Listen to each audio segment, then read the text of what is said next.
मैं आपके लिए नोट्स तैयार करके लाई नहीं हूँ, आपको यहीं पे नोट्स तैयार कराऊंगी, यहीं पर पूरा समझाने वाली हूँ, ठीक है, बिल्कुल। तो देखिए दोस्तों, आप मेरे साथ समझते चलना कि क्या है ये मनोविज्ञान। चाहे सबसे बड़ी बात मैं आपको यहाँ पे बता देती हूँ कि मनोविज्ञान विषय जो मैं पढ़ा रही हूँ वो सिर्फ नेट जेआरएफ के लिए ही नहीं पढ़ा रही हूँ, इसको मैं पढ़ा रही हूँ डीएसएसबी पीजीटी हो, चाहे टीजीटी हो, केबीएस पीजीटी हो, टीजीटी हो, या फिर आपका राजस्थान का first second grade third grade कोई सा भी एग्जाम हो, जिस भी एग्जाम में आपका मनोविज्ञान आता है, ठीक है, साइकोलॉजी जिस भी एग्जाम में आती है, वो उस एग्जाम में ये मेरा कोर्स बहुत ज़्यादा आपकी मदद करने वाला है। मदद कैसे करेगा आपको आने वाले 10 मिनट में पता चल जाएगा कि मदद आपकी कैसे होने वाली है, ठीक है। तो एक बार आप मेरी क्लास में जुड़ जाइए और मुझे बता दीजिए कि मेरी आवाज़ आ रही है, क्या आप मुझे सुन पा रहे हो, एक बार मुझे बता दीजिए, ठीक है। देखिए सबसे पहले तो दोस्तों हम ये जानेंगे कि हम बिल्कुल नहीं जानते, ठीक है, हम बिल्कुल भी नहीं जानते कि ये मनोविज्ञान क्या है। क्वेश्चन मार्क है हमारे सामने, हम बिल्कुल भी नहीं जानते कि क्या है ये मनोविज्ञान, क्या है साइकोलॉजी, हमने आज तक सुना ही नहीं, मैडम क्या लेके आई है। तो मैं आपको बता दूं दोस्तों कि ये मनोविज्ञान है, ये क्या है, ठीक है, इसके बारे में आज पूरी चर्चा होने वाली है। पहले दोस्तों एक विषय होता था, उसका नाम था दर्शन शास्त्र। क्या नाम था उसका? दर्शन शास्त्र था, ठीक है। पूरी अच्छे से कहानी हम पढ़ते चलेंगे, इसकी बड़ी मजेदार कहानी है, मनोविज्ञान कैसे एक विषय के तौर पर अस्तित्व में आया, ठीक है। पहले एक विषय हुआ करता था, उसका नाम था दर्शन शास्त्र, ठीक है, उसका नाम दर्शन शास्त्र था। तो इसी दर्शन शास्त्र की एक शाखा मानी जाती थी मनोविज्ञान, ठीक है, इसी दर्शन शास्त्र की एक शाखा मानी जाती थी मनोविज्ञान, ठीक है दोस्तों। यहाँ तक की बात आपकी हेलो बिल्कुल मुद्रिका, आपको हेलो। दर्शन शास्त्र की शाखा मानी जाती थी मनोविज्ञान, ठीक है। लेकिन धीरे धीरे क्या हुआ, धीरे धीरे मनोविज्ञान ने अपना अस्तित्व है ना अलग कर लिया, मतलब उससे अलग हो गया। ये जो दर्शन शास्त्र का कभी पार्ट हुआ करता था मनोविज्ञान, धीरे धीरे इसने यहाँ से अलग हटकर अपना ही एक अस्तित्व स्थापित कर लिया और एक स्वतंत्र विषय के रूप में ये अस्तित्व में आ गया, ठीक है। मनोविज्ञान है ये धीरे धीरे एक स्वतंत्र विषय के रूप में अस्तित्व में आ गया। पहले जो दर्शन शास्त्र का पार्ट हुआ करता था वो अब अपने स्वतंत्र अस्तित्व में आ चुका, ठीक है। आधुनिक काल में रायवर्ण कहते हैं, ठीक है, रायवर्ण की इसमें एक परिभाषा भी है जो मैं आपको बता देती हूँ, ठीक है। रायवर्ण क्या कहते हैं? रायवर्ण कहते हैं कि आधुनिक काल में एक परिवर्तन हुआ, ठीक है। आप अगर नोट्स बनाना चाहते हो, मेरी राइटिंग बेशक अच्छी नहीं है लेकिन आपकी अच्छी होगी, आप नोट्स बनाइए मेरे साथ में। रायवर्ण ने कहा कि आधुनिक काल में एक परिवर्तन हुआ, आधुनिक काल में एक परिवर्तन हुआ, ठीक है। कैसा परिवर्तन हुआ देख लेते हैं। आधुनिक काल में एक परिवर्तन हुआ है, ठीक है। अब वो परिवर्तन क्या हुआ है जो आपको सामने नजर आ रहा है, ठीक है। मनोवैज्ञानिकों ने धीरे धीरे अपने विज्ञान को दर्शन शास्त्र से पृथक कर लिया, मतलब कि अलग कर लिया। देखिए जो मनोवैज्ञानिक थे, ठीक है, मनोविज्ञान में जो मनोवैज्ञानिक थे उन्होंने क्या किया, अपने विषय को, ये जो एक पार्ट बना हुआ था दर्शन शास्त्र का, देखिए यहाँ पर एक पार्ट बना हुआ है, यहाँ से खींच के इसको स्वतंत्र अस्तित्व लाया। तो मनोवैज्ञानिकों ने धीरे धीरे क्या किया, देखिए मनोवैज्ञानिकों ने धीरे धीरे अपने विषय को दर्शन शास्त्र से अलग कर लिया, अपने विषय को दर्शन शास्त्र से ना बिल्कुल ही अलग कर लिया। और उसी वक्त से, उसी समय से, ठीक है, उसी समय से दर्शन शास्त्र से जब ये अलग हो गया, उसी टाइम से ये स्वतंत्र अस्तित्व में आया एक विषय के रूप में, ठीक है। ये परिभाषा कई बार पूछ ली जाती है, ठीक है, ये परिभाषा कई बार पूछ ली जाती है, तो आपको ये मालूम होनी चाहिए, ये रायवर्ण की परिभाषा है। रायवर्ण ने कहा कि आधुनिक काल में एक परिवर्तन ऐसा हुआ कि मनोवैज्ञानिकों ने धीरे धीरे अपने विषय को, अपना जो विषय है मनोविज्ञान, उसको दर्शन शास्त्र से अलग कर लिया कि नहीं भाई हमें अलग आना है, अस्तित्व में आना है, एक अलग विषय के रूप में उभर करके सामने आना है, ठीक है। ये सिर्फ कहानी हुई कि ये पहले किसका पार्ट था और अब ये क्या है यहाँ तक की।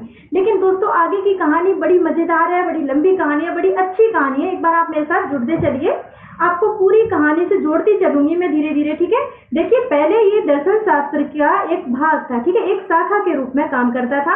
लेकिन जो हमारे मनोवैज्ञानिक थे, ठीक है, जो हमारे मनोवैज्ञानिक थे, इन्होंने क्या काम किया, इसको यहाँ से हटा करके इसने कहा कि तुम्हें एक शाखा के रूप में काम नहीं करना, तुम्हें खुद अस्तित्व में आना है और एक अलग विषय के रूप में सबके सामने उभर कर आना है, ठीक है।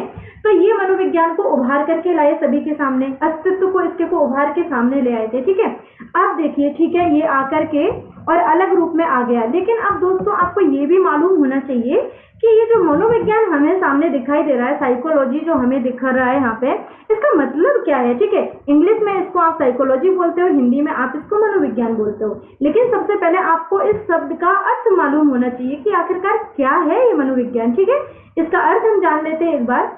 ठीक है, देखिए, अगर हम मनोविज्ञान के अर्थ की ओर आगे बढ़ते हैं, ठीक है, अगर हम मनोविज्ञान के अर्थ को जानने का प्रयास करते हैं, तो जैसा कि मैंने अभी आपको बताया कि हिंदी में इसको मनोविज्ञान बोला जाता है। ठीक है, हिंदी भाषा की अगर बात करें तो हिंदी में इसको मनोविज्ञान बोलते हैं। अगर आप अंग्रेजी की बात करते हो तो अंग्रेजी में इसको साइकोलॉजी बोलते हैं। ठीक है, अंग्रेजी में इसको साइकोलॉजी बोलते हैं। ये सी है दोस्तों, ठीक है, साइकोलॉजी बोलते हैं। अब आप समझने का प्रयास करिए, हमें इस शब्द का अर्थ समझना है। ठीक है, मनोविज्ञान का हमें अर्थ जानना है कि इसका शाब्दिक अर्थ क्या है, क्योंकि कई बार आपसे पूछ लिया जाता है, हेलो विपिन, कैसे हो आप, कैसे हो आप। बिल्कुल, तो दोस्तों इसको ना दो टुकड़ों में बांटा गया था। ठीक है, इसको दो टुकड़ों में बांटा गया था। दो टुकड़ों में कैसे बांटा, पहला जो इसको दो टुकड़ों में विभाजित कर दिया था। पहला जो भाग था उसको बोला गया साइकी। ठीक है, इसको साइकी बोला गया था। और इस साइकी का अर्थ दोस्तों होता है, इस साइकी का अर्थ आपके सामने जो निकल कर सामने आता है वो क्या आता है दोस्तों, आत्मा। ठीक है, इस साइकी का जो अर्थ आपके सामने निकल कर आता है उसको आप बोलते हो आत्मा। ठीक है, यहाँ तक की बात आपकी समझ में आई, बिल्कुल आपकी समझ में आई होगी। दूसरा जो हमने इसका हिस्सा किया उसको हम बोलते हैं क्या, लोगस। ठीक है, उसको हम लोगस बोलते हैं। और दोस्तों लोगस का अर्थ होता है अध्ययन करना। ठीक है, लोगस का अर्थ होता है अध्ययन करना। ओके, आप इसको बहुत ज्यादा अच्छे से समझते चलना, क्योंकि आप टीजीटी पीजीटी कोई भी एग्जाम की तैयारी करेंगे तो ये आपके सामने आने ही वाला है। ठीक है, इसका अर्थ होता है अध्ययन करना। अब आपने ये समझ लिया कि ये जो साइकोलॉजी जो आपके सामने एक शब्द है, इसको हमने दो भागों में विभाजित किया, दो टुकड़े इसके किए। पहला हमने इसका टुकड़ा किया साइकी। ठीक है, दूसरा इसका हमने टुकड़ा किया वो किया लोगस। तो साइकी का अर्थ दोस्तों आत्मा है और लोगस का अर्थ क्या हो गया, अध्ययन करना। तो सीधी सीधी बात है, इन दोनों को जब आप मिला के सामने लिखेंगे तो क्या लिखेंगे आप, आत्मा का अध्ययन लिखेंगे। ठीक है, आत्मा का अध्ययन करना, यही आप लिखेंगे। ठीक है, आत्मा का अध्ययन करना। ठीक है, ये आपने यहाँ पे लिख दिया।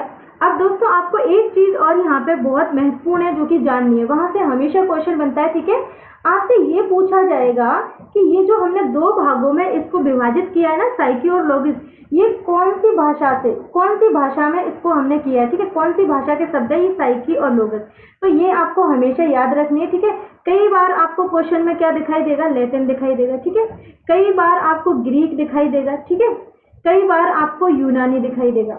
ठीक है, लेकिन आप समझेंगे मैडम ने तो ग्रीक बताया, यूनानी और लैटिन तो है नहीं। फिर आप सोचेंगे नहीं मैडम ने तो लैटिन बताया, ये तो है ही नहीं। तो मैं आपको बता दूं, कोई आपको जो पढ़ाता है वो कोई आपको लैटिन बता रहा है, कोई आपको ग्रीक बता रहा है, कोई आपको यूनानी बता रहा है, आपको खुद ही नहीं पता कि कौन सी भाषा के शब्द है।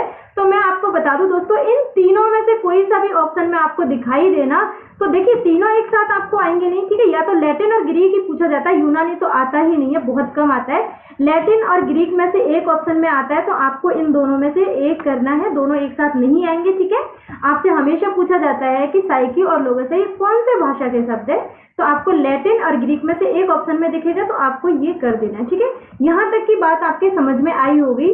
तो मनोविज्ञान का जो शाब्दिक अर्थ है दोस्तों, अगर शब्द में इसका अर्थ आप जानना चाहते हो तो ये है आत्मा का अध्ययन करना। ठीक है, और इसको हमने विभाजित किया बड़े अच्छे से, साइकी प्लस लोगस। ठीक है, साइकी का अर्थ होता है आत्मा और लोगस का अर्थ दोस्तों क्या होता है, अध्ययन करना। ठीक है, दोनों आपके सामने यहाँ पे आ चुके हैं और इसका जो अर्थ हमारे सामने निकल कर आया है वो क्या निकल कर आया दोस्तों, आत्मा का अध्ययन करना। ठीक है, आत्मा का अध्ययन करना।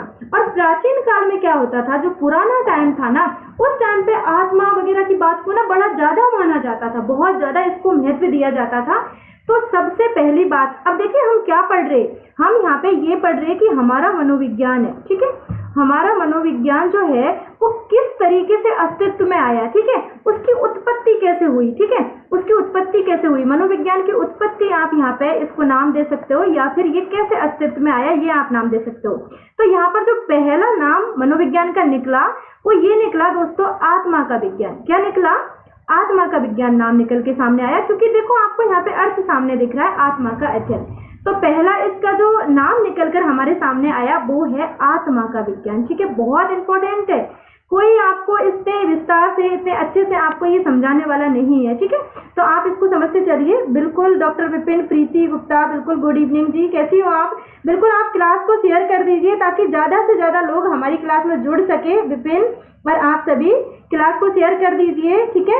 वीडियो को लाइक कर दीजिए ताकि ज़्यादा लोग जुड़ेंगे तो ज़्यादा लोगों को फायदा होगा, क्योंकि मैं बिल्कुल जीरो से स्टार्ट की हूँ, जीरो से आपको मैं पढ़ाने का प्रयास कर रही हूँ, क्योंकि मैं चाहती हूँ कि आपको कुछ ना कुछ यहाँ से अच्छा मिले, ठीक है। तो पहला नाम हमारा यहाँ पे हो गया आत्मा का विज्ञान, ठीक है। तो आत्मा के विज्ञान में दोस्तों क्या बात हुई थी, मैं आपको ये बता देती हूँ। सबसे पहले आत्मा के विज्ञान को कौन सी शताब्दी में ये अस्तित्व में आया, सबसे पहली बात तो आपको ये जाननी है। तो ये 16वीं शताब्दी की बात है, ठीक है। ये भी आपसे पूछ लिया जाएगा, क्योंकि कई बार क्वेश्चन यूँ पूछा जाता है कि आप ये बताइए आत्मा का विज्ञान जो नाम दिया गया मनोविज्ञान को, वो कौन सी शताब्दी में दिया गया। तो दोस्तों आपको मालूम होना चाहिए कि 16वीं शताब्दी में दिया गया, ठीक है। कौन सी में दिया गया दोस्तों? 16वीं शताब्दी में दिया गया। अब कौन कौन से यहाँ पर हमारे इसके आलोचक थे, ठीक है, कौन कौन से मतलब इसके समर्थक थे, किसने दिया ये नाम, हमको ये जानना भी बेहद जरूरी है। तो मैं आपको बता देती हूँ कि किस किसने ये नाम दिया है यहाँ पर आत्मा का विज्ञान, ठीक है। सबसे पहले दोस्तों नाम आता है प्लेटो का। किसका नाम आता है? प्लेटो का नाम आता है, ठीक है। ये आपको याद करना है, क्योंकि क्वेश्चन इस तरीके से भी पूछा जाता है, आत्मा का विज्ञान नाम देने वाले कौन कौन से हमारे मनोवैज्ञानिक है, ठीक है, कौन कौन से दार्शनिक है, उनका नाम बताइए। तो सीधा सीधा आपसे पूछ लिया जाएगा निम्न में से कौन सा नहीं है। तो दोस्तों प्लेटो है, ठीक है, अरस्तु जी है, ठीक है, अरस्तु है। इसके बाद में एक है डेकार्टे, ठीक है, एक डेकार्टे है, ये भी है, ठीक है, डेकार्टे। ये 3 है, ठीक है। ये 3 ऐसे हमारे दार्शनिक है जिन्होंने मनोविज्ञान को आत्मा का विज्ञान के नाम से इसका नामकरण किया। और कब किया दोस्तों? 16वीं शताब्दी में। बहुत ज्यादा महत्वपूर्ण है, कब किया? 16वीं शताब्दी में किया। किसने? प्लेटो ने, अरस्तु ने और डेकार्टे ने, ठीक है। प्लेटो ने, अरस्तु ने और डेकार्टे ने ये नाम दिया था इसका। और दोस्तों देखिए, इसका आत्मा का विज्ञान या नाम दिया ना, अब आप सोचेंगे मैडम ठीक है आत्मा का विज्ञान इसका नाम दे दिया, लेकिन आगे जाके मन का विज्ञान, मस्तिष्क का विज्ञान, आगे और आगे जाएंगे तो व्यवहार का विज्ञान, इतने नाम कैसे परिवर्तित हुए इसके। तो दोस्तों मैं बता दूं आपको कि ये जो आत्मा शब्द है ना, इस आत्मा शब्द से मनोविज्ञान पूरी तरह परिभाषित नहीं होता। क्यों नहीं होता परिभाषित? क्योंकि आत्मा, सिर्फ आत्मा की ही बात होती है यहाँ पे, ठीक है, सिर्फ आत्मा के बारे में यहाँ पे चर्चा हो रही है। जबकि मनोविज्ञान तो पूरी सृष्टि में जितने भी जीव जंतु उनके संपूर्ण व्यवहार का अध्ययन करने की बात करता है, चाहे बाहरी व्यवहार हो चाहे आंतरिक व्यवहार हो। तो आत्मा में कहीं ना कहीं ये चीज अधूरी रह गई थी, ठीक है। मनोविज्ञान शब्द है, जो मनोविज्ञान है ना, उसको सही से परिभाषित करने की बात नहीं हुई, क्योंकि आत्मा में आप प्रकृति को कैसे परिभाषित करेंगे, उसको कैसे आप यहाँ पर निकाल के सामने लाएंगे। तो ये परिभाषा है ना, ये अस्वीकार कर दी गई। क्या की गई? ये अस्वीकार कर दी गई, ठीक है, इसको स्वीकार नहीं किया गया, ठीक है दोस्तों। ये नाम यहीं की यहीं रह गया, बस इतनी सी ही कहानी है इसकी। बस आपको इसके ये नाम याद रखने, प्लेटो ने, अरस्तु ने और डेकार्टे ने ये नाम दिया था आत्मा का विज्ञान 16वीं शताब्दी में, ठीक है। दूसरा हमारा जो निकल के सामने आता है ना दोस्तों, वो है, देखिए पहला आया आत्मा का विज्ञान, क्रम इसका याद करते चलना, ठीक है। दूसरा हमारा आएगा दोस्तों मन और मस्तिष्क का विज्ञान, ठीक है, मन या मस्तिष्क का विज्ञान, ठीक है, इस तरीके से आप इसको लिख सकते हो, मन और मस्तिष्क का विज्ञान। बहुत अच्छे से इसको समझते चलना, चाहे आप रीड दो, first grade, second grade, KBS, TGT, PGT, कुछ भी दो, सब में आपके काम आने वाला है। दूसरा हमारा नाम आया सामने मन या मस्तिष्क का विज्ञान, ठीक है दोस्तों। सबसे इंपॉर्टेंट बात यहाँ पे ये है कि ये 17वीं शताब्दी की बात है। कौन सी शताब्दी की बात है दोस्तों? 17वीं शताब्दी की बात है। अगर किसी भी बच्चे को कुछ भी समझ में नहीं आता है तो वो मेरे से आराम से पूछ सकता है, मैं क्लास में जुड़ी हुई हूँ, बिल्कुल आपको समझाने के लिए यहाँ पे बैठी हुई हूँ, ठीक है। ये 17वीं शताब्दी की बात है, मन और मस्तिष्क का विज्ञान जो नाम दिया गया ये। अब देखिए दोस्तों, एक बात जो बहुत ज्यादा महत्वपूर्ण यहाँ पर है वो ये है कि इसका जो मन और मस्तिष्क का विज्ञान जो नाम दिया वो किसने दिया दोस्तों? पैम्पोलॉजी ने दिया, ठीक है। पैम्पोलॉजी भी इनको बोलते हैं और पैम्पोलॉजी भी बोलते हैं, ठीक है। तो ये किसने दिया दोस्तों? पैम्पोलॉजी ने दिया, ठीक है। मैं तो लिख देती हूँ, ठीक है दोस्तों, नौजी, ठीक है। कहीं पे लॉजी भी लिखा दिखेगा लेकिन नौजी है, ठीक है। ये नौजी है, लॉजी नहीं है, ये नौजी है, ठीक है। ओके, तो ये बात अब देखिए आपको याद नहीं होगा कि मैडम ये इतना सारा कैसे याद करेंगे, प्लेटो, अरस्तु, डेकार्टे, तो मैं आपको उसकी भी ट्रिक बताऊंगी, लेकिन आप एक बार क्लास में पूरा जुड़े रहो। तो दोस्तों हमारा मन और मस्तिष्क कैसे करता है, pump pump pump pump pump ऐसे ये धड़कता रहता है, ठीक है, मतलब कि दिमाग में हमेशा पंप पंप पंप पंप की ध्वनि आती है, तो आप पंपोलॉजी इस तरीके से इसको याद कर सकते हो। लेकिन यहाँ पर क्या दिक्कत आई, यहाँ पर ये दिक्कत आई कि मन और मस्तिष्क के रूप में मनोविज्ञान को परिभाषित करना ये क्यों अस्वीकार किया गया, मैं आपको बता देती हूँ, ठीक है। यहाँ पर क्या है कि यहाँ पर अमूर्त जो चीज होती है, ठीक है, मूर्त चीजों को तो आप देख रहे हो, समझ पा रहे हो, ठीक है, अमूर्त चीजों की अगर बात करते हो तो दोनों चीजों को समझने में यहाँ पर बड़ी दिक्कत आई थी, ठीक है, बहुत कठिनाई आ रही थी। मस्तिष्क का अर्थ ही समझ में नहीं आ रहा कि सिर्फ जो हमारा मस्तिष्क है, मानव का मस्तिष्क है, क्या सिर्फ उसी की बात हो रही है? क्या मनोविज्ञान सिर्फ मस्तिष्क तक ही सीमित रह गया है? क्या मनोविज्ञान सिर्फ मस्तिष्क के ऊपर ही अब काम करने लगेगा, सिर्फ मन की चीजों को उजागर करेगा? तो इस परिभाषा को भी नकार दिया गया कि नहीं, ये मनोविज्ञान को सही तरीके से परिभाषित नहीं करती और ये अमान्य परिभाषा है, क्योंकि ये सिर्फ मस्तिष्क की और मन की बात कर रही है, जो कि मनोविज्ञान की पूरी प्रकृति को, पूरे स्वरूप को ला करके सामने, हमारे सामने खड़ा नहीं करती और हमारे सामने इसको प्रस्तुत नहीं करती है। इसीलिए इस परिभाषा को भी नकार दिया गया कि नहीं, हम इसको नहीं मानते, ठीक है। तो दोस्तों इसको भी अस्वीकार कर दिया गया, ठीक है, इसको भी अस्वीकार कर दिया गया, इस परिभाषा को भी। अब आगे देखिए और कहाँ पर बढ़ती है हमारे मनोविज्ञान की कहानी, आप आगे आइए। तीसरी जो इसको परिभाषा दी गई ना दोस्तों, वो दी गई चेतना के विज्ञान की। किसकी दोस्तों? चेतना के विज्ञान की। यहाँ पर काफी मजेदार कहानी है, ठीक है, चेतना का विज्ञान इसको नाम दिया गया। बहुत ज्यादा महत्वपूर्ण है ये। आपको, अगर आप मनोविज्ञान के विद्यार्थी हो तो आप जानते हो कि कोई भी किताब आप पढ़ेंगे सबसे पहले आपको यही कहानी दिखाई देगी। बिल्कुल, एक बार मैं आपके कमेंट ले लेती हूँ। रेखा कह रही है हेलो मैम, प्रीति कह रही है मैम आपकी फर्स्ट क्लास है साइकोलॉजी की। बिल्कुल हाँ, मेरी पहली क्लास है, इसीलिए मैंने 0 से इसको स्टार्ट किया है। बिल्कुल। अब दोस्तों मैं आपको यहाँ पे एक चीज बताना चाहूंगी कि जब हम आत्मा की बात कर रहे थे, ठीक है, जब हमने आत्मा की बात की तो वो 16वीं शताब्दी की बात थी, ठीक है, और जब हमने मन और मस्तिष्क की बात की वो 17वीं शताब्दी की बात थी, और यहाँ पर 18